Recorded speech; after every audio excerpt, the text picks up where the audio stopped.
nominee, Ketanji Brown Jackson. James has already raised the issue that Judge Brown Jackson is not able to define what a woman is. But another area of concern is what appears to be a very soft on crime stance that Judge Brown has taken. And I found a very interesting question raised by someone on Twitter, suggesting that Judge Jackson is not alone on this. There are big money interests pushing the idea of, quote, criminal justice reform. And obviously the Bible speaks about proper sentences. There is the basic principle of an eye for an eye, a tooth for a tooth, which does not mean if someone breaks your eye that you get to break their eye. It's justice is to be proportionate. Justice should be meted out according to the proper penalty. One of the interesting questions is what's happening to those who were at January 6th?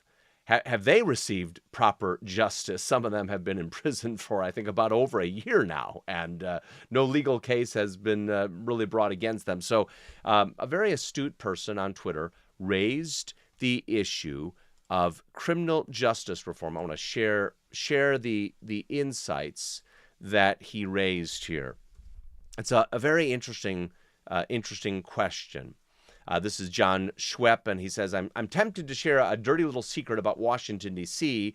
that would explain why many on the right are basically cheerleading Ketanji Brown Jackson's nomination. He says, but I really don't know if folks could handle it. Okay, here goes.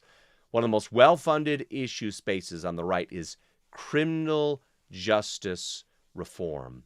And KBJ's policy difference with the sentencing guidelines is something that a lot of these conservatives or libertarian policy people agree with. We'll send a link here to this article, but they point out Cato, the Cook brothers.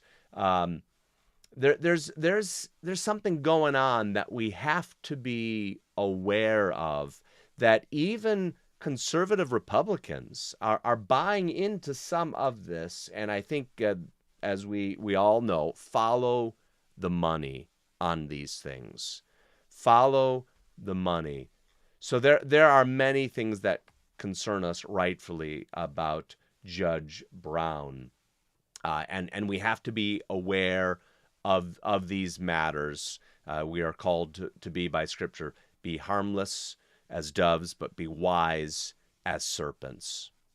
I'm Pastor Calvin Lindstrom with Here I Stand.